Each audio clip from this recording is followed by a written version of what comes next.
കഥയിലെ മുഴുവൻ കാര്യങ്ങളും സാങ്കല്പികമാണ്. കഥ പൂർണ്ണമായും വിനോദത്തിനു വേണ്ടി മാത്രമുള്ളതാണ്. ചാനൽ ഒരു വിധത്തിലുള്ള അന്ധവിശ്വാസത്തെയും പ്രോത്സാഹിപ്പിക്കുന്നില്ല. എൻ്റെ പേര് അനന്തു പ്രസാദ്. ടെറിട്ടോറിയൽ ആർമിയിലാണ് ഞാനിപ്പോൾ ജോലി ചെയ്യുന്നത്.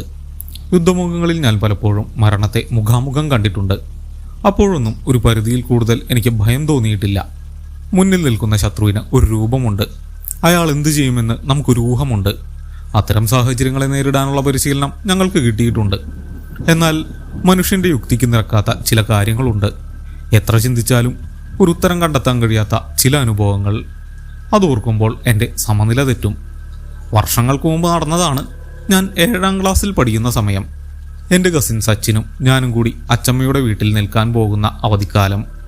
ആ സംഭവത്തിന് ശേഷം ഞാൻ ഇന്നുവരെ അവിടേക്ക് പോയിട്ടേയില്ല. പോകാൻ എനിക്ക് ധൈര്യമില്ല. ആ ഒഴിഞ്ഞ പറമ്പും അവിടെ വെച്ച് കണ്ട ആ മനുഷ്യനും ഇന്നും എൻ്റെ ഉറക്കം കെടുത്തുന്നുണ്ട്. അതൊരു വേനലവധിയായിരുന്നു. അച്ഛനും അമ്മയും അനിയത്തിയും ഞങ്ങൾക്കൊപ്പം ഉണ്ടായിരുന്നു. ട്രെയിനിലാണ് ഞങ്ങൾ പോയത്. ജനലിക്കൽ നിന്ന് പുറത്തേക്ക് നോക്കുമ്പോൾ മനസ്സിൽ മുഴുവൻ അച്ചമ്മയുടെ വീട്ടിലെ കളിചിരികളായിരുന്നു. ട്രെയിൻ ഒരു ചെറിയ സ്റ്റേഷനിൽ നിർത്തി. ഞങ്ങൾ അവിടെ ഇറങ്ങി. അവിടെ നിന്നും നിലമ്പൂരിലേക്ക് ബസ്സിലാണ് പോയത്. അച്ചമ്മയുടെ വീട് ടൗണിൽ നിന്ന് കുറച്ച് ഉള്ളിലോട്ട് മാറിയാണ്. അയൽപ്പക്കത്ത് നിറയെ വീടുകളുണ്ട്. എപ്പോഴും ആളുകളുടെ സംസാരവും ബഹളവുമുള്ള ഒരു പ്രദേശം. എല്ലാ അവധിക്കും അവിടെ പോകുന്നതുകൊണ്ട് ഞങ്ങൾക്ക് അവിടെ കുറച്ച് കൂട്ടുകാരൊക്കെയുണ്ട്. മൊയ്തീൻ അതിലൊരാളാണ്. എപ്പോഴും എന്തെങ്കിലുമൊക്കെ സംസാരിച്ചു കൊണ്ടിരിക്കുന്ന പ്രകൃതം. പിന്നെ ഞങ്ങളെക്കാൾ കുറച്ച് മുതിർന്ന ഒരു ചേട്ടനും. ഹൃദേശ് എന്നാണ് പേര്. പകൽ മുഴുവൻ ഞങ്ങൾ പറമ്പുകളിലൂടെ നടക്കും. മാങ്ങ പറിക്കലും ക്രിക്കറ്റ് കളിയുമൊക്കെയായി സമയം പോകും. എന്നാൽ വീട്ടുകാർക്കറിയാത്ത ഒരു രഹസ്യം ഞങ്ങൾക്കുണ്ടായിരുന്നു. ഒരു ദുശീലം: പുകവലി. അന്നതിൻ്റെ ഭവിഷ്യത്തുകളെക്കുറിച്ച് ഞങ്ങൾക്ക് വലിയ ധാരണയില്ലായിരുന്നു. മുതിർന്നവർ ചെയ്യുന്നത് കാണുമ്പോഴുള്ള ഒരു കൗതുകം. ഹൃദേശ് ചേട്ടനാണ് സിഗരറ്റ് സംഘടിപ്പിച്ചു കൊണ്ടുവരുന്നത്. ഞങ്ങൾ അതിനായി പൈസ പിരിച്ചു കൊടുക്കും. വൈകുന്നേരം കളി കഴിഞ്ഞാൽ ഞങ്ങളെല്ലാവരും കൂടി കുറച്ചപ്പുറത്തുള്ള പറമ്പിലേക്ക് പോകും. അതൊരു വലിയ പറമ്പാണ്. അവിടെ അങ്ങനെ വലിയ മരങ്ങളൊന്നുമില്ല. കുറച്ച് പരന്നു കിടക്കുന്ന സ്ഥലം. അവിടെ നിന്ന് നോക്കിയാൽ ദൂരെ നിന്നും ആരെങ്കിലും വരുന്നുണ്ടെങ്കിൽ കാണാൻ പറ്റും. അതാണ് അവിടെ തന്നെ നിൽക്കാനുള്ള കാരണം. പറമ്പിന് ചുറ്റും വേലിയോ മതിലോ ഒന്നുമില്ല. അങ്ങേയറ്റത്ത് ഒരു ചെറിയ ഇടവഴിയുണ്ട്. പകൽ സമയത്ത് അതിലൂടെ ഇടയ്ക്കിടെ ആളുകൾ നടന്നു പോകാറുണ്ട്. അന്ന് പതിവ് പോലെ ഞങ്ങൾ ക്രിക്കറ്റ് കളിക്കാൻ പോയി. നല്ല വെയിലുള്ള ദിവസമായിരുന്നു. കളി തീർന്നപ്പോൾ സന്ധ്യ മയങ്ങി തുടങ്ങിയിരുന്നു. സമയം 7 മണിയായി കാണും. വെളിച്ചം കുറഞ്ഞു തുടങ്ങി. ഞങ്ങൾ പതിവ് പോലെ ആ പറമ്പിലേക്ക് നടന്നു. അന്ന് നല്ല കാറ്റടിക്കുന്നുണ്ടായിരുന്നു.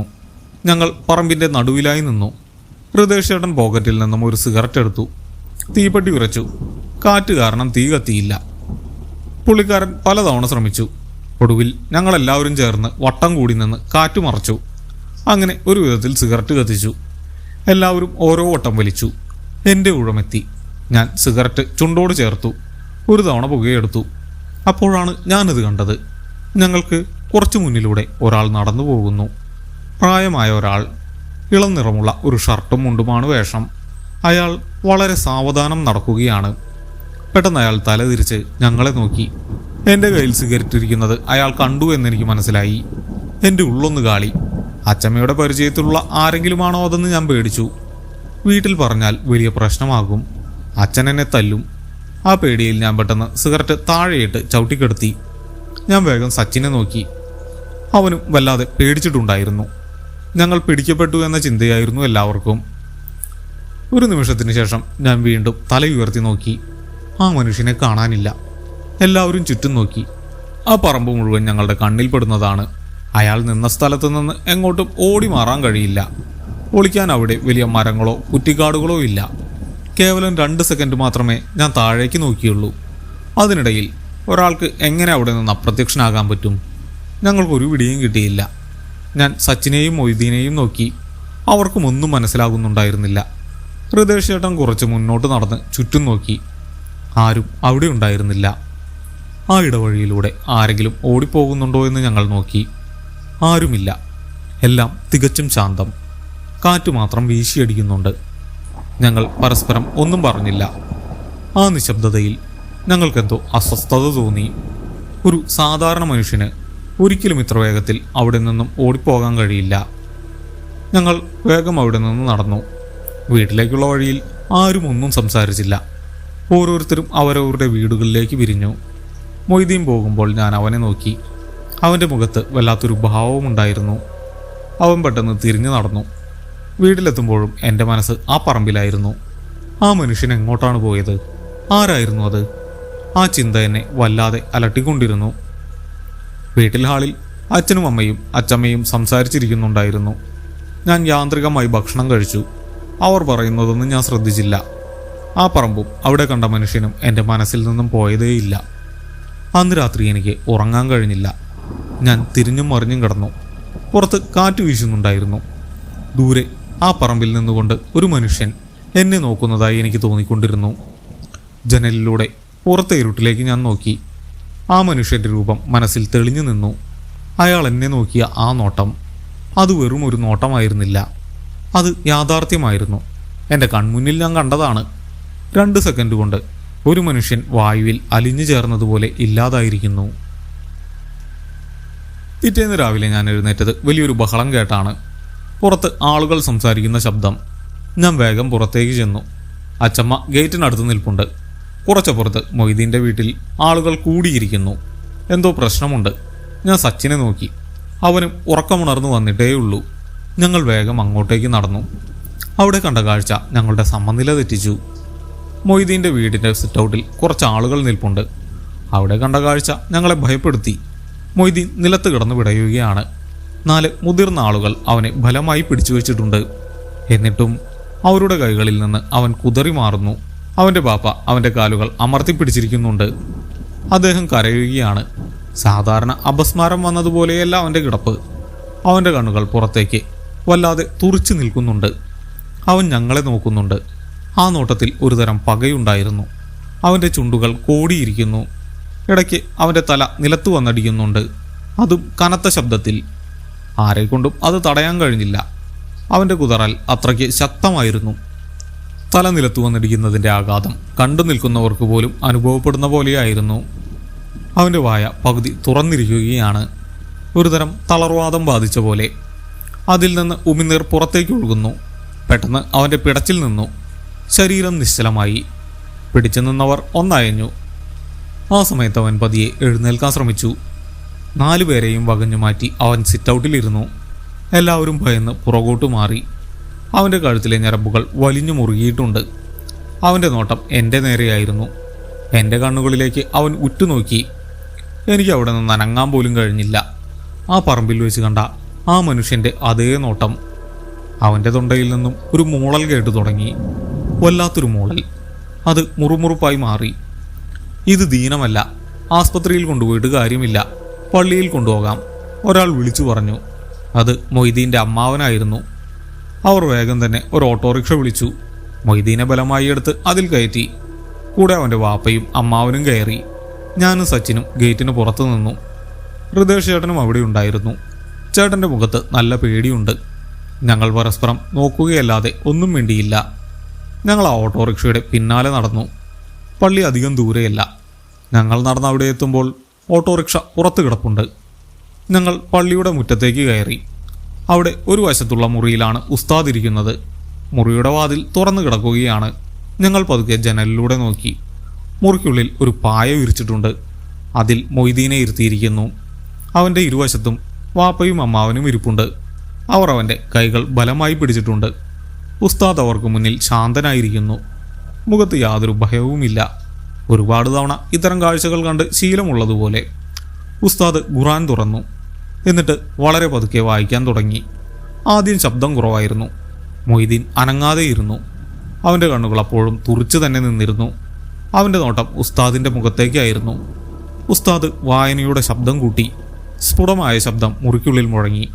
പെട്ടെന്ന് മൊയ്തീൻ്റെ ഭാവം മാറി. അവൻ്റെ മുഖത്തെ പേശികൾ വലിഞ്ഞു മുറുകി. അവൻ ഉച്ചത്തിൽ അലറാൻ തുടങ്ങി. അതൊരു കുട്ടിയുടെ ശബ്ദമായിരുന്നില്ല. വളരെ കനത്ത മുതിർന്ന ആളുടേതുപോലെയുള്ള ഒരു ശബ്ദം.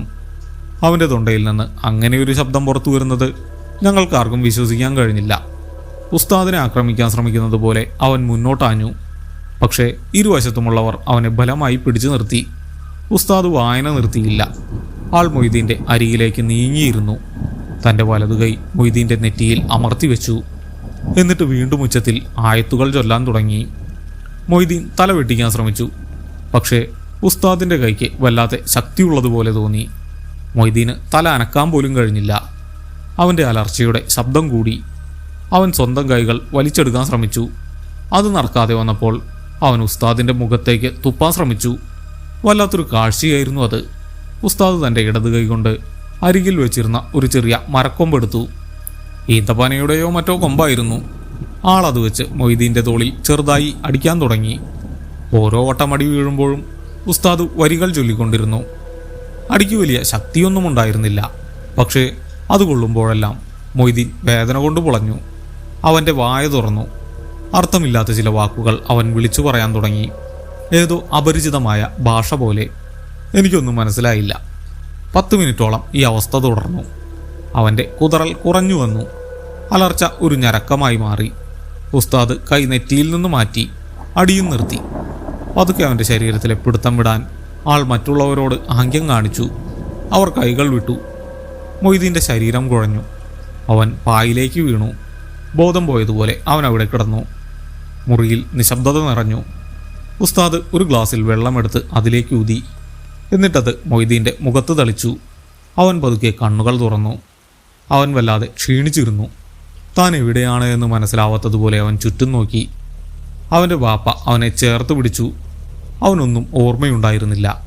അവൻ തികച്ചും സാധാരണ നിലയിലായിരുന്നു. അവർ പുറത്തേക്ക് വന്നു. മൊയ്തീൻ നടക്കാൻ പാടുപെടുന്നുണ്ടായിരുന്നു. ഞങ്ങൾ അവനെ നോക്കി നിന്നു. അവൻ ഞങ്ങളെ കണ്ട് ചിരിക്കാൻ ശ്രമിച്ചു. പക്ഷേ എൻ്റെ ഉള്ളിൽ ഭയം മാറുന്നുണ്ടായിരുന്നില്ല.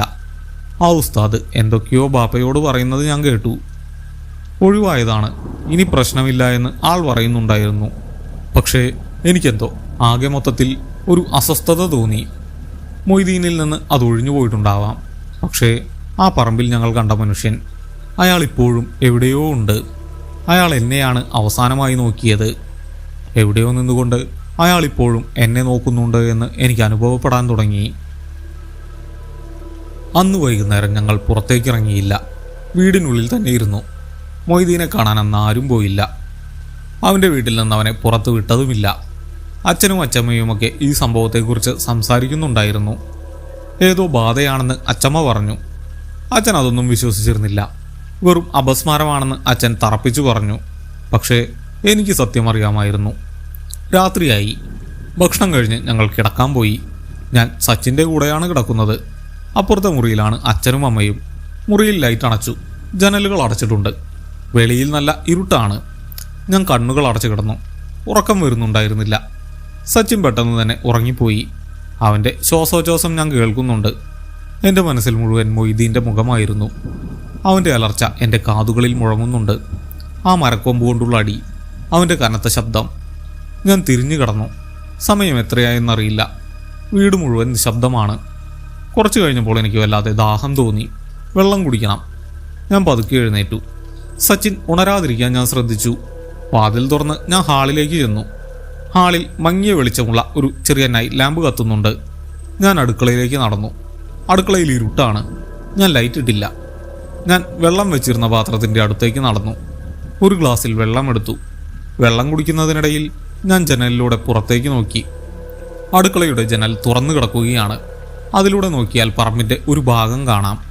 നിലാവില്ലാത്ത രാത്രിയാണ്. കനത്ത ഇരുട്ട്. പെട്ടെന്ന് എൻ്റെ കണ്ണുകൾ ആ ഇരുട്ടിൽ ഒരിടത്ത് ഉടക്കി നിന്നു. ദൂരെ പറമ്പിൻ്റെ അതിരിൽ അവിടെ ഒരു രൂപം നിൽക്കുന്നു. അത്ര വ്യക്തമല്ല, ഒരു നിഴൽ പോലെ. ഞാൻ കണ്ണുകൾ തിരുമ്മി വീണ്ടും നോക്കി. അതനങ്ങുന്നില്ല. വല്ല മരക്കുറ്റിയുമായിരിക്കുമെന്ന് ഞാൻ ആദ്യം കരുതി. പക്ഷേ അല്ല. അവിടെ മരങ്ങളില്ല എന്നെനിക്കറിയാം. ആ രൂപം വളരെ സാവധാനം മുന്നോട്ട് നടക്കാൻ തുടങ്ങി. വീടിൻ്റെ നേർക്ക്. എനിക്ക് പേടി തോന്നി. ഞാൻ വേഗം ഗ്ലാസ് താഴെ വെച്ചു. ജനലിൻ്റെ അരികിൽ നിന്ന് മാറി നിന്നു. ആ രൂപം അടുത്തേക്ക് വരികയാണോ എന്ന് ഞാൻ പതുക്കെ ഒളിഞ്ഞു നോക്കി. അത് കുറച്ചുകൂടി മുന്നോട്ട് വന്നിട്ടുണ്ട്. ഇപ്പോഴും ഇരുട്ടിൽ തന്നെയാണ്. പക്ഷേ അതൊരു മനുഷ്യൻ്റെ രൂപമാണ്. നടപ്പിനൊരു പ്രത്യേകതയുണ്ട്. വേഗത കുറഞ്ഞ നടത്തം. ഉച്ചയ്ക്ക് പറമ്പിൽ വെച്ച് കണ്ട ആ മനുഷ്യൻ്റെ അതേ നടപ്പ്. ഞാൻ തിരിഞ്ഞോടാൻ ശ്രമിച്ചു. പക്ഷേ എൻ്റെ കാലുകൾ തറയിൽ ഒട്ടിപ്പോയതുപോലെ എനിക്ക് തോന്നി. അനങ്ങാൻ കഴിയുന്നില്ല. എൻ്റെ ശബ്ദവും പുറത്തു വരുന്നില്ല. ഞാൻ അച്ഛനെ വിളിക്കാൻ ശ്രമിച്ചു. പക്ഷേ തൊണ്ടയിൽ നിന്നൊരു ശബ്ദവും പുറത്തേക്ക് വന്നില്ല. ഞാൻ ജനലിലേക്ക് തന്നെ നോക്കി നിന്നുപോയി. ആ രൂപം ഇപ്പോൾ മുറ്റത്തിൻ്റെ അതിരിലെത്തിയിട്ടുണ്ട്. അവിടെ മുറ്റത്തെ ലൈറ്റിൻ്റെ വളരെ മങ്ങിയ വെളിച്ചം വീഴുന്നുണ്ട്. ആ വെളിച്ചത്തിലേക്ക് അയാൾ നടന്നു കയറി. എൻ്റെ നെഞ്ചിടിപ്പ് നിന്നുപോയതുപോലെ തോന്നി. അത് അയാൾ തന്നെയായിരുന്നു. ഇളം നിറമുള്ള ഷർട്ടും മുണ്ടും. അയാളുടെ മുഖം വ്യക്തമായി കാണാം. അയാൾ നേരെ നോക്കുന്നത് അടുക്കളയുടെ ജനലിലേക്കാണ്. അയാൾ എന്നെ കാണുന്നുണ്ടോ? ഈ ഇരുട്ടിൽ ഞാൻ നിൽക്കുന്നത് അയാൾക്കറിയാൻ കഴിയുന്നുണ്ടോ? എൻ്റെ നേരെ തന്നെ നോക്കി അയാൾ അവിടെ അനങ്ങാതെ നിന്നു. ആ നോട്ടം എൻ്റെ ഉള്ളിലേക്ക് തുളച്ചു കയറുന്നതുപോലെ എനിക്ക് അനുഭവപ്പെട്ടു. അയാൾ കൈകൾ രണ്ടും താഴേക്കിട്ടിരിക്കുകയാണ്. അവിടെ ഒരുപാട് നേരം അയാൾ അങ്ങനെ നിന്നു. സമയവും കാലവും നിലച്ചുപോയതുപോലെ എനിക്ക് തോന്നി. ഞാൻ കണ്ണ് ചിമ്മാൻ പോലും മറന്നു. എത്ര നേരം അങ്ങനെ നിന്നു എന്ന് എനിക്കറിയില്ല. പെട്ടെന്ന് അയാൾ തിരിഞ്ഞു നടന്നു, വളരെ സാവധാനം. വന്നതുപോലെ തന്നെ തിരികെ ഇരുട്ടിലേക്ക്. അയാൾ ഇരുട്ടിലേക്ക് മറയുന്നതുവരെ ഞാൻ അവിടെ തന്നെ നിന്നു. അയാൾ പൂർണ്ണമായും മറഞ്ഞതിന് ശേഷമാണ് എനിക്ക് അനങ്ങാൻ കഴിഞ്ഞത്. ഞാൻ ഉടനെ ജനലടച്ച് കുറ്റിയിട്ടു. ഹാളിലൂടെ ഓടി മുറിയിൽ കയറി വാതിലടച്ചു. എന്നിട്ട് വേഗം സച്ചിൻ്റെ അടുത്ത് പോയി കിടന്നു. പുതപ്പെടുത്ത് തലവഴി മൂടി. ഞാൻ വിറയ്ക്കുന്നുണ്ടായിരുന്നു. അതൊരു സ്വപ്നമൊന്നുമായിരുന്നില്ല, എൻ്റെ തോന്നലുമായിരുന്നില്ല. ആ മനുഷ്യൻ ഈ വീട്ടുമുറ്റത്ത് വന്നിരിക്കുന്നു. എന്നെ അന്വേഷിച്ചു വന്നതാണ്. മൊയ്തീനെ അയാൾ വിട്ടു. ഇനി വേണ്ടത് എന്നെയാണ്. എൻ്റെ കയ്യിലായിരുന്നു സിഗരറ്റ്. ഞാനായിരുന്നു അത് ചവിട്ടിക്കെടുത്തിയത്. അയാൾ എന്നെ ലക്ഷ്യം വെച്ചിരിക്കുകയാണ്. ഞാൻ എന്തു ചെയ്യും? അച്ഛനോട് പറയാൻ പറ്റില്ല. സിഗരറ്റ് വലിച്ച കാര്യം അച്ഛൻ അറിഞ്ഞാൽ എന്നെ കൊല്ലും. ആ രാത്രി പിന്നെ ഞാൻ ഉറങ്ങിയതേയില്ല. ഓരോ ചെറിയ ശബ്ദവും എന്നെ ഭയപ്പെടുത്തി. പുറത്ത് കാറ്റ് വീശുന്ന ശബ്ദം കേൾക്കുമ്പോൾ പോലും അയാൾ വീണ്ടും വന്നതാണോ എന്ന് ഞാൻ പേടിച്ചു. നേരം വെളുക്കുന്നതുവരെ ഞാൻ പുതപ്പിനുള്ളിൽ തന്നെ കിടന്നു. രാവിലെ പുറത്തേക്ക് ഇറങ്ങിയപ്പോൾ അച്ഛൻ മുറ്റത്ത് നിൽപ്പുണ്ട്. ഞാൻ പതുക്കെ അച്ഛൻ്റെ അടുത്തേക്ക് ചെന്നു. മുറ്റത്ത് ഇന്നലെ രാത്രി അയാൾ നിന്ന സ്ഥലത്തേക്ക് ഞാൻ നോക്കി. അവിടെ പ്രത്യേകിച്ചൊന്നും ഉണ്ടായിരുന്നില്ല. മണ്ണിൽ കാൽപ്പാടുകളൊന്നും പതിഞ്ഞിട്ടില്ല. അന്നുച്ചയ്ക്ക് ഞങ്ങൾ വീണ്ടും പുറത്തിറങ്ങി. മൊയ്തീനെ കാണാനാണ് പോയത്. അവൻ്റെ വീട്ടിൽ ചെന്നപ്പോൾ അവൻ സിറ്റൗട്ടിൽ ഇരിക്കുന്നുണ്ടായിരുന്നു. അവൻ വല്ലാതെ ക്ഷീണിച്ചിട്ടുണ്ടായിരുന്നു. മുഖത്തൊരു വിളർച്ച. അവൻ അധികം സംസാരിച്ചില്ല. ഞങ്ങൾ എന്തൊക്കെയോ ചോദിച്ചു. അവൻ ചെറിയ മറുപടികൾ മാത്രം നൽകി. അവൻ്റെ കണ്ണുകളിൽ ഒരു തരം ശൂന്യതയുണ്ടായിരുന്നു. അത് പഴയ മൊയ്തീനായിരുന്നില്ല. അവൻ്റെ ഉള്ളിലെ അപ്രസരിപ്പ് മുഴുവൻ ചോർന്നു പോയിരുന്നു. ഞങ്ങൾ അവിടെ നിന്നും തിരികെ പോരുമ്പോൾ ഹൃദേശ് ചേട്ടൻ എതിരെ വരുന്നുണ്ടായിരുന്നു. പുള്ളി ഞങ്ങളെ കണ്ടപ്പോൾ പെട്ടെന്ന് തന്നെ മുഖം തിരിച്ചു. ഞങ്ങളോട് സംസാരിക്കാൻ പുള്ളിക്ക് താല്പര്യമില്ലാത്തതുപോലെ. സച്ചിൻ പുള്ളിയെ വിളിച്ചു. പക്ഷേ കേൾക്കാത്ത ഭാവത്തിൽ പുള്ളി വേഗത്തിൽ നടന്നുപോയി. എനിക്കത് വല്ലാത്തൊരു അത്ഭുതമായി തോന്നി. ഞങ്ങൾക്കിടയിൽ എന്തോ ഒരു അകലം രൂപപ്പെട്ടിരിക്കുന്നു. ആ സംഭവം ഞങ്ങളെ എല്ലാവരെയും വല്ലാതെ മാറ്റിയിരിക്കുന്നു. വൈകുന്നേരമായി. ഞങ്ങളന്ന് പറമ്പിലേക്ക് പോയതേയില്ല. പോകാൻ ആർക്കും ധൈര്യം ഉണ്ടായിരുന്നില്ല. പകരം ഞങ്ങൾ വീടിൻ്റെ അടുത്തുള്ള ഒരു ചെറിയ വഴിയിൽ നിന്ന് സംസാരിച്ചു. ആ മനുഷ്യനെക്കുറിച്ച് ഞങ്ങൾ വീണ്ടും ചർച്ച ചെയ്തു. സച്ചിൻ പറഞ്ഞത് അത് വെറും ഒരു തോന്നലായിരിക്കുമെന്നാണ്. പക്ഷേ എല്ലാവർക്കും ഒരേപോലെ തോന്നലുണ്ടാകുമോ എന്ന് ഞാൻ ചോദിച്ചു. അതിനവന് മറുപടി ഉണ്ടായിരുന്നില്ല. ഇന്നലെ രാത്രി ഞാൻ കണ്ട കാര്യം അവനോട് ഞാൻ പറയാൻ നിന്നില്ല. അത് പറഞ്ഞാൽ അവൻ കൂടുതൽ പേടിക്കുമെന്ന് എനിക്ക് ഉറപ്പായിരുന്നു. അന്ന് രാത്രിയും എനിക്ക് പേടിയായിരുന്നു. ഞാൻ നേരത്തെ തന്നെ കിടന്നു. പക്ഷെ ഉറക്കം വന്നില്ല. ജനലുകളെല്ലാം അടച്ച് കുറ്റിയിട്ടെന്ന് ഞാൻ ഉറപ്പുവരുത്തി. ലൈറ്റ് അണച്ചു. ഇന്ന് പുറത്ത് കാറ്റില്ല. തികച്ചും ശാന്തമായ രാത്രി. ഞാൻ കണ്ണുകൾ അടച്ച് ഉറങ്ങാൻ ശ്രമിച്ചു. കുറേ നേരം കഴിഞ്ഞപ്പോൾ ഒരു ശബ്ദം കേട്ടു. വളരെ ചെറിയൊരു ശബ്ദം. മുറിയുടെ വാതിലിനടുത്താണ്. വാതിലിൻ്റെ താഴെ പതുക്കെ തട്ടുന്ന ശബ്ദം. ഞാൻ കണ്ണു തുറന്നു. ഇരുട്ടിൽ ഞാൻ വാതിൽക്കലേക്ക് നോക്കി. ശബ്ദം വീണ്ടും കേട്ടു. ഞാൻ സച്ചിനെ വിളിക്കാൻ ശ്രമിച്ചു. അവൻ നല്ല ഉറക്കമാണ്. ഞാൻ പതുക്കെ എഴുന്നേറ്റ് വാതിലിൻ്റെ അടുത്തേക്ക് നടന്നു. ശബ്ദം നിന്നു. ഞാൻ വാതിലിൽ കാതോർത്ത് നിന്നു. പുറത്ത് ഒരനക്കവുമില്ല. അച്ഛനോ അമ്മയോ ആയിരിക്കുമോ? വെള്ളം കുടിക്കാൻ എഴുന്നേറ്റപ്പോൾ അറിയാതെ വാതിലിൽ തട്ടിയതായിരിക്കുമോ? ഞാൻ വാതിലിൻ്റെ കുറ്റി പതുക്കെ തുറന്നു. ആ ചെറിയ വിടവിലൂടെ ഞാൻ പുറത്തേക്ക് നോക്കി. ഹാളിൽ വെളിച്ചമില്ല. Night lamp അണഞ്ഞിരിക്കുന്നു. കനത്ത ഇരുട്ട്. ആ ഇരുട്ടിൽ എനിക്കൊന്നും കാണാൻ കഴിഞ്ഞില്ല. പക്ഷേ അവിടെ ആരോ നിൽക്കുന്നുണ്ടെന്ന് എനിക്ക് തോന്നി. ഒരാളുടെ സാമീപ്യം എനിക്ക് അനുഭവപ്പെടാൻ തുടങ്ങി. ആ ഇരുട്ടിൽ എന്നെ ഉറ്റുനോക്കിക്കൊണ്ട് ഒരാൾ നിൽപ്പുണ്ട്. എൻ്റെ കണ്ണുകൾ ഇരുട്ടുമായി പൊരുത്തപ്പെട്ടു വന്നപ്പോൾ ആ രൂപം എനിക്ക് വ്യക്തമായി തുടങ്ങി. ആ മനുഷ്യൻ ഈ വീടിനുള്ളിലെത്തിയിരിക്കുന്നു. ആളിലെ ഇരുട്ടിൽ ആ രൂപം അനങ്ങാതെ അങ്ങനെ നിൽക്കുകയാണ്. ഞാൻ വാതിൽപ്പടിയിൽ നിന്ന് പതുക്കെ കൈയെടുത്തു. പുറത്തേക്ക് തള്ളി നിൽക്കുന്ന ഒരു നിലവിളി ഞാൻ പണിപ്പെട്ട് അടക്കി പിടിച്ചു. അയാളുടെ നോട്ടം വാതിലിൻ്റെ ചെറിയ വിടവിലൂടെ എൻ്റെ കണ്ണുകളിലേക്കായിരുന്നു. ഒരു പ്രതിമ പോലെ അയാൾ അവിടെ നിൽക്കുകയാണ്. ഒരനക്കവുമില്ല. ഒരു മനുഷ്യന് ഇത്രയും നേരം അനങ്ങാതെ നിൽക്കാൻ കഴിയുമോ എന്ന് ഞാൻ ചിന്തിച്ചു. ഞാൻ ഒട്ടും ശബ്ദമുണ്ടാക്കാതെ വളരെ പതുക്കെ വാതിലടച്ചു.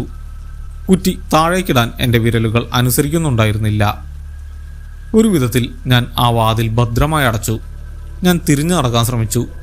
പെട്ടെന്ന് വാതിലിൻ്റെ പുറത്തെ പിടി പതുക്കെ തിരിയുന്ന ശബ്ദം കേട്ടു. വാതിൽ പിടി താഴേക്ക് അമരുന്നു.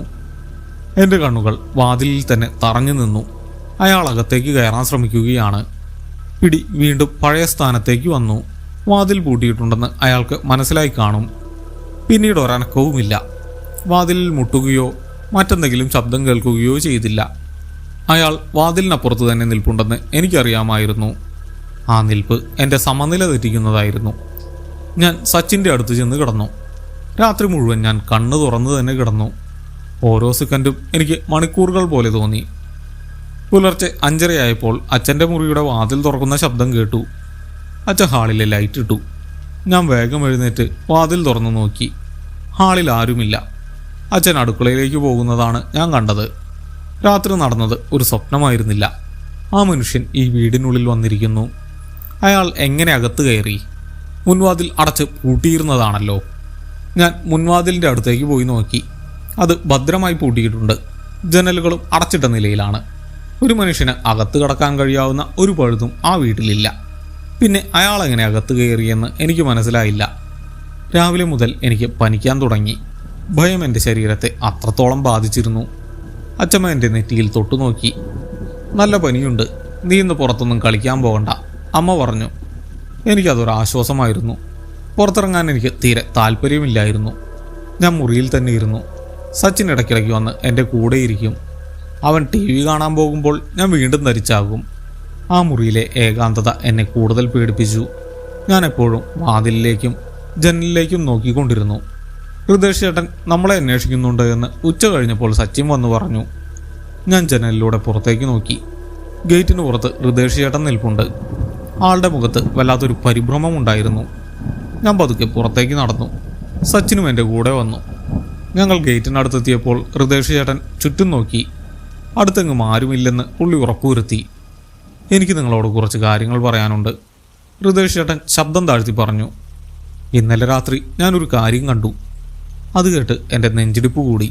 ഞാൻ ചേട്ടനെ തന്നെ നോക്കി നിന്നു. ഇന്നലെ രാത്രി ഞാൻ മൂത്രമൊഴിക്കാൻ പുറത്തിറങ്ങിയതാ. എൻ്റെ വീടിൻ്റെ മതിൽക്കെട്ടിനോട് ചേർന്നാണ് ആ പറമ്പ്. ഞാൻ വെറുതെ ആ പറമ്പിലേക്ക് നോക്കി. അവിടെ ഒരാൾ നിൽക്കുന്നുണ്ടായിരുന്നു. ഹൃദേഷ് ചേട്ടൻ ഒന്ന് നിർത്തി. ആളുടെ മുഖത്ത് ഭയം നിഴലിച്ചു. അന്ന് നമ്മൾ കണ്ട ആ മനുഷ്യൻ, അയാൾ അവിടെ നിങ്ങളുടെ വീടിന് നേരെ നോക്കി നിൽക്കുകയായിരുന്നു. ഒരുപാട് നേരം അയാൾ അങ്ങനെ തന്നെ നിന്നു. പിന്നെ അയാൾ നിങ്ങളുടെ വീടിൻ്റെ അടുത്തേക്ക് നടന്നുപോയി. എനിക്ക് പേടിയായിട്ട് വേഗം അകത്ത് കയറി വാതിലടച്ചു. ഞാൻ സച്ചിനെ നോക്കി. അവനിതൊന്നും മനസ്സിലാകുന്നുണ്ടായിരുന്നില്ല. അവൻ എന്നെയും ഹൃദേഷ് ചേട്ടനെയും മാറി മാറി നോക്കി. അനന്തു, അന്ന് പറമ്പിൽ വെച്ച് അയാൾ ഞങ്ങളെയല്ല നോക്കിയത്. അയാളുടെ നോട്ടം ആ സിഗരറ്റിലുമായിരുന്നില്ല. അയാൾ നിന്നെ മാത്രമാണ് നോക്കിയത്. എൻ്റെ കണ്ണുകൊണ്ട് ഞാൻ കണ്ടതാ. അയാൾക്ക് വേണ്ടത് നിന്നെയാണ്, ഹൃദേഷ് ചേട്ടൻ എന്നോടായി പറഞ്ഞു. അതുകൂടി കേട്ടപ്പോൾ എൻ്റെ ശരീരത്തിലെ ഊർജം മുഴുവൻ ചോർന്നു പോകുന്നത് പോലെ എനിക്ക് തോന്നി. രാത്രി എൻ്റെ വീടിനുള്ളിൽ വാതിലിന് പുറത്ത് അയാൾ വന്നത് എന്നെ തേടിയാണ്. അയാൾ എന്തിനാണ് എന്നെ അന്വേഷിക്കുന്നത്? ഞാൻ എന്ത് തെറ്റാണ് ചെയ്തത്? നമുക്കിത് ആരോടെങ്കിലും പറയണം, അല്ലെങ്കിൽ വലിയ കുഴപ്പമാകും, ഹൃദേഷ് ചേട്ടൻ പറഞ്ഞു. പക്ഷേ ആരോട് പറയും? സിഗരറ്റ് വലിച്ച കാര്യം അച്ഛൻ അറിഞ്ഞാൽ? ഞാൻ പാതി വഴിയിൽ നിർത്തി. ഇത് സിഗരറ്റ് വലിച്ച പ്രശ്നമല്ല അനന്തു, ഹൃദേഷ് ചേട്ടൻ തറപ്പിച്ചു പറഞ്ഞു. മൊയ്തീൻ്റെ വീട്ടിൽ നടന്നത് നീ കണ്ടതല്ലേ? അവനെന്നാ പള്ളിയിൽ വെച്ച് എന്താണ് സംഭവിച്ചതെന്ന് നിനക്കറിയാമോ? ഞാൻ ഇന്ന് രാവിലെ അവൻ്റെ വാപ്പയോട് സംസാരിച്ചു. അവൻ പള്ളിയിൽ വെച്ച് അലറി വിളിച്ചത് അവൻ്റെ ശബ്ദത്തിലല്ല, ഏതൊരു പ്രായമായ മനുഷ്യൻ്റെ ശബ്ദത്തിലായിരുന്നു. ഞാനും സച്ചിനും അത് നേരിട്ട് കണ്ട കാര്യമാണ്. പക്ഷെ ഞാനൊന്നും വേണ്ടിയില്ല. ആ പറമ്പിൽ നമ്മൾ കണ്ടത് എന്താണോ അത് തന്നെയാണ് അവൻ്റെ ഉള്ളിലും കയറിയത്. പള്ളിയിലെ ഉസ്താദ് അത് അവനിൽ നിന്ന് ഇറക്കി വിട്ടു. അതിപ്പോൾ നിന്റെ പുറകെയാണ്, ഹൃദേഷ് ചേട്ടൻ പറഞ്ഞു നിർത്തി. ഞങ്ങൾ 3 പേരും കുറച്ചു നേരം ഒന്നും മിണ്ടാതെ നിന്നു. പകൽ വെളിച്ചമുണ്ടായിട്ടും എനിക്ക് ചുറ്റും ഇരുട്ട് മൂടുന്നത് പോലെ തോന്നി. പെട്ടെന്ന് ഹൃദേഷ് ചേട്ടൻ തിരിഞ്ഞു നടന്നു. ആൾക്ക് അവിടെ നിൽക്കാൻ പേടിയുള്ളതുപോലെ. ആൾ വേഗം നടന്ന് ആളുടെ വീട്ടിലേക്ക് കയറിപ്പോയി. ഞാനും സച്ചിനും തിരികെ വീട്ടിലേക്ക് നടന്നു. വീട്ടിലെത്തിയ ഞാൻ നേരെ മുറിയിലേക്ക് പോയി കട്ടിലിൽ കിടന്നു. എൻ്റെ തല വല്ലാതെ വേദനിക്കുന്നുണ്ടായിരുന്നു. കുറച്ച് കഴിഞ്ഞപ്പോൾ അമ്മ ഒരു ഗ്ലാസ് പാലുമായി വന്നു. ഞാനത് കുടിച്ചില്ല. എനിക്ക് ഒന്നും കഴിക്കാൻ തോന്നിയില്ല. എൻ്റെ ചിന്തകൾ മുഴുവൻ ആ മനുഷ്യനെക്കുറിച്ചായിരുന്നു. അയാൾ എപ്പോൾ വേണമെങ്കിലും എൻ്റെ മുന്നിൽ വരാം, രാത്രിയോ പകലോ എന്ന വ്യത്യാസമില്ലാതെ. വൈകുന്നേരം 5 മണിയായപ്പോൾ എനിക്ക് കുളിക്കണമെന്ന് തോന്നി. ശരീരത്തിന് വല്ലാത്തൊരു ഭാരം പോലെ. ഞാൻ തോർത്തം കൊണ്ടും എടുത്ത് ബാത്റൂമിലേക്ക് പോയി. വീടിനുള്ളിൽ തന്നെയുള്ള ബാത്റൂമാണ്. ഞാൻ അകത്ത് കയറി വാതിലടച്ച് കുറ്റിയിട്ടു. ഷവർ തിരിച്ചു. വെള്ളം എൻ്റെ ദേഹത്തേക്ക് വീണു. ഞാൻ കണ്ണടച്ചു നിന്നു. തലയിലൂടെ വെള്ളം ഒഴുകിയിറങ്ങുമ്പോൾ ആ ഭയം കുറച്ചൊന്ന് മാറുമെന്ന് ഞാൻ കരുതി. കുളി കഴിഞ്ഞ് ഞാൻ മുഖം തോർത്തി. കണ്ണുകൾ പതുക്കെ തുറന്നു. ബാത്റൂമിൽ ഒരു വശത്ത് മുകളിലായി വായുസഞ്ചാരത്തിനുള്ള ഒരു ചെറിയ ജനലുണ്ട്. മങ്ങിയ ഗ്ലാസ് വെച്ച ജനൽ. പുറത്തുനിന്നുള്ള വെളിച്ചം അതിലൂടെ അകത്തേക്ക് വീഴും. ഞാൻ വെറുതെ ആ ജനലിലേക്ക് നോക്കി. ഞാൻ ഭയന്ന് വിറച്ചുപോയി. ആ മങ്ങിയ ഗ്ലാസിനപ്പുറം ഒരാൾ നിൽപ്പുണ്ട്. മുഖം ആ ഗ്ലാസിനോട് ചേർത്ത് വെച്ചിരിക്കുകയാണ്. ജനൽ ചില്ല് മങ്ങിയതായതുകൊണ്ട് വ്യക്തമായി കാണാൻ കഴിയില്ല. പക്ഷെ അതൊരു മനുഷ്യൻ്റെ മുഖമാണെന്ന് എനിക്ക് ഉറപ്പായിരുന്നു. അയാൾ എന്നെ തന്നെ നോക്കി നിൽക്കുകയാണ്. പുറത്ത് വെളിച്ചമുള്ളതുകൊണ്ട് ആ രൂപത്തിൻ്റെ നിഴൽ ബാത്റൂമിനുള്ളിലേക്ക് വീഴുന്നുണ്ട്. ഗ്ലാസ്സിലൂടെ അയാളുടെ കണ്ണുകൾ എനിക്ക് കാണാം. ആ തുറിച്ച നോട്ടം. അയാൾ കണ്ണുകൾ ചിമ്മുന്നില്ല. ബാത്റൂമിനുള്ളിൽ പൈപ്പിൽ നിന്ന് വെള്ളം വീഴുന്ന ശബ്ദം മാത്രമേ ഉള്ളൂ. എനിക്ക് അനങ്ങാൻ കഴിഞ്ഞില്ല. ശബ്ദവും പുറത്തു വന്നില്ല. ഞാൻ ആ ഗ്ലാസ്സിലേക്ക് തന്നെ നോക്കി നിന്നു. അയാൾ അവിടെ നിന്ന് മാറുന്നേയില്ല. വളരെ പതുക്കെ അയാളുടെ മുഖം ഗ്ലാസ്സിൽ നിന്ന് അല്പം പുറകോട്ട് മാറി. എന്നിട്ട് അയാൾ ഗ്ലാസ്സിൽ തട്ടാൻ തുടങ്ങി. ഞാൻ ആ ഗ്ലാസ്സിൽ നിന്നും കണ്ണെടുക്കാതെ പുറകിലേക്ക് മാറി. എൻ്റെ പുറം ബാത്റൂമിൻ്റെ വാതിലിൽ തട്ടി. കൂടുതൽ പുറകോട്ട് പോകാൻ എനിക്ക് കഴിയില്ല. ഞാൻ ഉറക്കെ അമ്മയെ വിളിച്ചു. ബാത്റൂമിനുള്ളിലെ 4 ചുവരുകളെ മറികടന്ന് എൻ്റെ കരച്ചിൽ പുറത്തേക്ക് മുഴങ്ങി. ഏതാനും നിമിഷങ്ങൾക്കുള്ളിൽ അച്ഛൻ ഓടി വന്ന് വാതിലിൽ തട്ടുന്നത് ഞാൻ കേട്ടു. അനന്തു, മോനെ വാതിൽ തുറക്ക്, അച്ഛൻ വിളിച്ചു പറഞ്ഞു. എൻ്റെ കൈകൾ വിറയ്ക്കുന്നുണ്ടായിരുന്നു. ജനലിലെ തട്ട് അപ്പോഴും തുടരുന്നുണ്ടായിരുന്നു. ഞാൻ വേഗം കുറ്റി തുറന്നു. അച്ഛൻ വാതിൽ തള്ളി തുറന്ന് അകത്തേക്ക് കയറി. എന്നെ പിടിച്ച് പുറത്തേക്ക് നിർത്തി. ഞാൻ വിറച്ചുകൊണ്ട് ബാത്റൂമിലെ ആ ജനലിലേക്ക് ചൂണ്ടിക്കാണിച്ചു. അച്ഛൻ അങ്ങോട്ട് നോക്കി. പക്ഷേ അപ്പോൾ അവിടെ ആരും ഉണ്ടായിരുന്നില്ല. ആ തട്ടുന്ന ശബ്ദവും നിന്നിരുന്നു. ഗ്ലാസ്സിലൂടെ പുറത്തെ വെളിച്ചം അകത്തേക്ക് വീഴുന്നുണ്ടായിരുന്നു. എന്താടാ, എന്താ പറ്റിയേ? അച്ഛൻ എന്നെ പിടിച്ചു കുലുക്കിക്കൊണ്ട് ചോദിച്ചു. എൻ്റെ ദേഹം മുഴുവൻ വിയർക്കുന്നുണ്ടായിരുന്നു. ഞാൻ അച്ഛൻ്റെ നെഞ്ചിലേക്ക് ചാരി നിന്ന് പൊട്ടിക്കരഞ്ഞു. അച്ഛൻ എന്നെയും കൂട്ടി ഹാളിലേക്ക് നടന്നു. അച്ഛനും അമ്മയും സച്ചിനും അവിടെ ഭയന്ന് നിൽപ്പുണ്ട്. ഞാനൊരു കസേരയിലിരുന്നു. എല്ലാം തുറന്നു പറയുന്നതാണ് നല്ലതെന്ന് എനിക്ക് തോന്നി. ഇനിയും അത് മറച്ചു വയ്ക്കാൻ എനിക്ക് കഴിയില്ല. സിഗരറ്റ് വലിച്ചെറിഞ്ഞാൽ അച്ഛൻ ചിലപ്പോൾ തല്ലുമായിരിക്കും. പക്ഷെ അത് സാരമില്ല. ഈ മനുഷ്യൻ്റെ സാന്നിധ്യം അതിലും എത്രയോ മടങ്ങ് ഭയാനകമാണ്. ഞാൻ അച്ഛനോട് എല്ലാം പറഞ്ഞു. ആ പറമ്പിൽ പോയതും സിഗരറ്റ് വലിച്ചതും ആ മനുഷ്യനെ കണ്ടപ്പോൾ അത് താഴെയിട്ട് ചവിട്ടിക്കെടുത്തിയതുമെല്ലാം. ഒപ്പം അയാളുടെ രൂപവും വേഷവും ഞാൻ എനിക്ക് ഓർമ്മയുള്ള പോലെ വിവരിച്ചു. ഈ വീടിൻ്റെ മുറ്റത്ത് അയാളെ കണ്ടതും, ഇന്നലെ രാത്രി വാതിലിന് പുറത്ത് അയാൾ വന്നതും, ഇപ്പോൾ ബാത്റൂമിൻ്റെ ജനലിൽ അയാൾ തട്ടിയതും എല്ലാം ഞാൻ പറഞ്ഞു. അച്ഛൻ ഒന്നും മിണ്ടാതെ എന്നെ തന്നെ നോക്കി നിന്നു. അച്ഛൻ്റെ മുഖത്ത് ദേഷ്യമുണ്ടായിരുന്നില്ല. പകരം ഒരു തരം അമ്പരപ്പായിരുന്നു. പെട്ടെന്ന് അച്ചമ്മ ചോദിച്ചു, ഇളം നിറമുള്ള മുണ്ടും ഷർട്ടുമായിരുന്ന വേഷം? ഞാൻ അതേന്ന് തലയാട്ടി. അച്ചമ്മ അവിടെ ഉണ്ടായിരുന്ന ഒരു മരപ്പലകയിലിരുന്നു. അച്ചമ്മയുടെ മുഖം വല്ലാതെ മാറിയിരുന്നു. അത് മാധവൻ നായരാണ്, അച്ചമ്മ പതുക്കെ പറഞ്ഞു. കഴിഞ്ഞ വർഷം ആ പറമ്പിൽ വെച്ച് മരിച്ചതാണ് അയാൾ. ഞങ്ങളെല്ലാവരും അച്ചമ്മയെ നോക്കി. അയാളുടെ വീട് ആ പറമ്പിനപ്പുറത്തായിരുന്നു. ആരുമില്ലാത്ത മനുഷ്യൻ. ഒരു ദിവസം ഉച്ചയ്ക്ക് അയാൾ ആ പറമ്പിലൂടെ നടന്നു പോകുമ്പോൾ കുഴഞ്ഞു വീണു. അയാൾക്ക് അനങ്ങാൻ കഴിഞ്ഞില്ല. ഒച്ചയും പുറത്തു വന്നില്ല. ഒരു പകൽ മുഴുവൻ അയാൾ ആ വെയിലത്ത് അവിടെ കിടന്നു. ദൂരെ കൂടെ ആളുകൾ നടന്നു പോകുന്നുണ്ടായിരുന്നു. പക്ഷേ ആരും അയാളെ കണ്ടില്ല. അയാൾ എല്ലാവരെയും നോക്കി അവിടെ അനങ്ങാനാവാതെ കിടന്നു. സന്ധ്യയായപ്പോഴാണ് അവിടെ കളിച്ചു മടങ്ങിയ കുട്ടികൾ അയാളെ കാണുന്നത്. അപ്പോഴേക്കും അയാൾ മരിച്ചിട്ടുണ്ടായിരുന്നു. കണ്ണുകൾ തുറച്ചു പിടിച്ചായിരുന്നു കിടപ്പ്. അത് കേട്ട് ഞങ്ങളെല്ലാവരും പകച്ചുപോയി. അയാൾ എന്തുകൊണ്ടാണ് അനങ്ങാതെ നിൽക്കുന്നതെന്നും എന്തിനാണ് വളരെ സാവധാനം മാത്രം നടക്കുന്നതെന്നും എനിക്ക് മനസ്സിലായി. എൻ്റെ കണ്ണുകളിലേക്ക് മാത്രം ഉറ്റുനോക്കുന്ന ആ നോട്ടം. മരിക്കുന്ന സമയത്ത് തന്നെ ആരും കണ്ടില്ലല്ലോ എന്ന അയാളുടെ നിസ്സഹായതയായിരുന്നിരിക്കണം. നിങ്ങൾ ആ പറമ്പിൽ പോയപ്പോൾ അയാൾ അവിടെ തന്നെ ഉണ്ടായിരുന്നു. അച്ചമ്മ തുടർന്നു. അയാൾ മരിച്ചു വീണ അതേ മണ്ണിലാണ് നീ ആ സിഗരറ്റ് ഇട്ട് ചവിട്ടിയത്. അതയാൾക്ക് സഹിക്കാൻ കഴിഞ്ഞിട്ടുണ്ടാകില്ല. അച്ഛൻ വേഗം എഴുന്നേറ്റു. നമുക്കിന്ന് തന്നെ തിരിച്ചു പോകാം, ഇനി ഇവിടെ നിൽക്കണ്ട, അച്ഛൻ പറഞ്ഞു. അച്ഛനും പേടിച്ചിട്ടുണ്ടെന്ന് എനിക്ക് മനസ്സിലായി. അച്ഛൻ വേഗം ലാൻഡ് ഫോൺ എടുത്ത് ടൗണിലുള്ള ഒരു ടാക്സിക്കാരനെ വിളിച്ചു. ഉടനെ വരണമെന്നും പറഞ്ഞു. അമ്മ വേഗം അകത്തു പോയി തുണികളെല്ലാം പെട്ടിയിലാക്കാൻ തുടങ്ങി. സച്ചിനും അവൻ്റെ സാധനങ്ങൾ എടുത്തു. ഞാൻ ഹാളിലെ ആ കസേരയിൽ തന്നെ ഇരുന്നു. എൻ്റെ കണ്ണുകൾ വാതിലിലേക്കും ജനലിലേക്കും പാളിപ്പോകുന്നുണ്ടായിരുന്നു. അയാൾ വീണ്ടും വരുമെന്ന് എനിക്ക് തോന്നി. എനിക്ക് വേണ്ടി അയാൾ കാത്തിരിക്കുന്നുണ്ടെന്ന് എൻ്റെ മനസ്സ് പറഞ്ഞു. രാത്രി 8 മണിയായി. പുറത്ത് നല്ല ഇരുട്ട് വീണിട്ടുണ്ട്. വരാമെന്ന് പറഞ്ഞ ടാക്സി ഇപ്പോഴും എത്തിയിരുന്നില്ല. വീട്ടിലാരും പരസ്പരം ഒന്നും മിണ്ടുന്നില്ല. TV വെച്ചിട്ടില്ല. പുറത്തെ ചെറിയ ശബ്ദം പോലും ഞങ്ങളെ ഭയപ്പെടുത്തിക്കൊണ്ടിരുന്നു. ഒടുവിൽ ഗേറ്റിന് പുറത്ത് ഒരു വണ്ടി വന്നു നിൽക്കുന്ന ശബ്ദം കേട്ടു. വണ്ടിയുടെ ഹെഡ്ലൈറ്റ് വെളിച്ചം ഗേറ്റിലൂടെ മുറ്റത്തേക്ക് അടിച്ചു. എല്ലാവരും പെട്ടെന്ന് ഇറങ്ങിക്കോ, അച്ഛൻ പറഞ്ഞു. അച്ഛൻ പെട്ടികളെടുത്തു. ഞാൻ സച്ചിൻ്റെ കയ്യിൽ മുറുകെ പിടിച്ചു. ഞങ്ങൾ മുൻവാതിൽ തുറന്ന് പുറത്തേക്കിറങ്ങി. അച്ഛമ്മയും കൂടെ വന്നു. മുറ്റത്തെ മങ്ങിയ വെളിച്ചത്തിൽ ഞങ്ങൾ വണ്ടിക്ക് അടുത്തേക്ക് നടന്നു. അച്ഛൻ വണ്ടിയുടെ ഡിക്കിയിൽ പെട്ടികൾ വയ്ക്കുകയാണ്. ഞാൻ വണ്ടിയുടെ പിൻസീറ്റിലേക്ക് കയറാൻ പോകുമ്പോൾ വെറുതെ തിരിഞ്ഞ് വീടിൻ്റെ വശത്തേക്ക് നോക്കി. മുറ്റത്തെ ഇരുട്ടുള്ള മൂലയിൽ കിണറിനടുത്തായി അയാൾ നിൽക്കുന്നു. മാധവൻ നായർ. അത് ഇളം നിറമുള്ള ഷർട്ടും മുണ്ടും. അയാളുടെ മുഖത്ത് വെളിച്ചം വീഴുന്നില്ല. അയാൾ അനങ്ങുന്നുമില്ല. മുമ്പ് കണ്ടതുപോലെ തന്നെ ഇരുകൈകളും താഴേക്കിട്ട് ഒരു കരിങ്കൽ പ്രതിമ പോലെ നിൽക്കുകയാണ്. ഞാൻ വേഗം വണ്ടിക്കുള്ളിലേക്ക് കയറി. സച്ചിനും എൻ്റെ ഒപ്പം കയറി. അച്ഛൻ മുൻസീറ്റിൽ കയറി വണ്ടി എടുക്കാൻ പറഞ്ഞു. ടാക്സി പതുക്കെ മുന്നോട്ടെടുത്തു.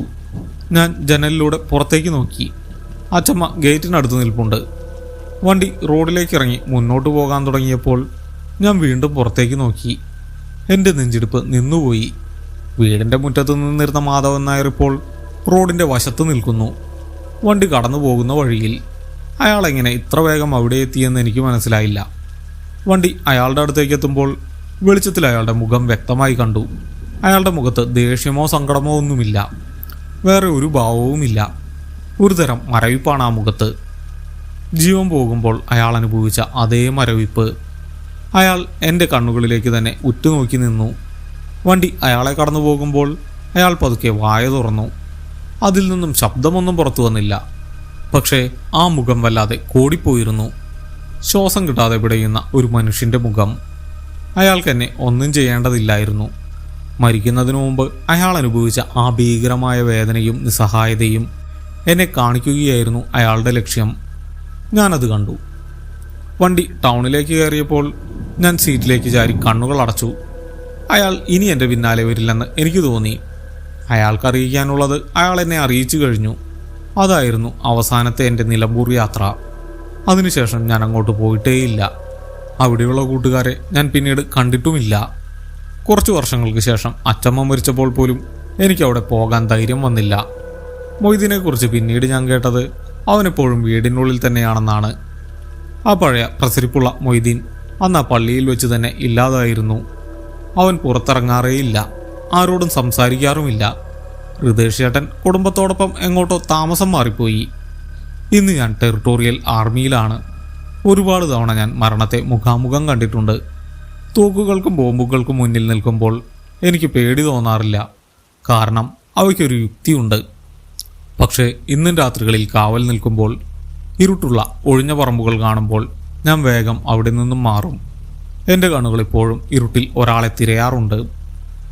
അനങ്ങാതെ, യാതൊരു ഭാവവുമില്ലാതെ, കണ്ണുകൾ ചിമ്മാതെ എന്നെ തന്നെ നോക്കി നിൽക്കുന്ന ഒരു മനുഷ്യനെ. അന്ന് ആ ജനൽ ഗ്ലാസിൽ അയാൾ തട്ടിയത് അയാളെ ആരും ശ്രദ്ധിക്കുന്നില്ല എന്ന സങ്കടം കൊണ്ടായിരുന്നിരിക്കണം. എൻ്റെ ജീവിതത്തിൽ ഞാൻ ഏറ്റവും അധികം ഭയക്കുന്നത് ഇരുട്ടിനെയല്ല, ആ മനുഷ്യൻ അനുഭവിച്ച ഏകാന്തതയെയും നിസ്സഹായതയെയുമാണ്.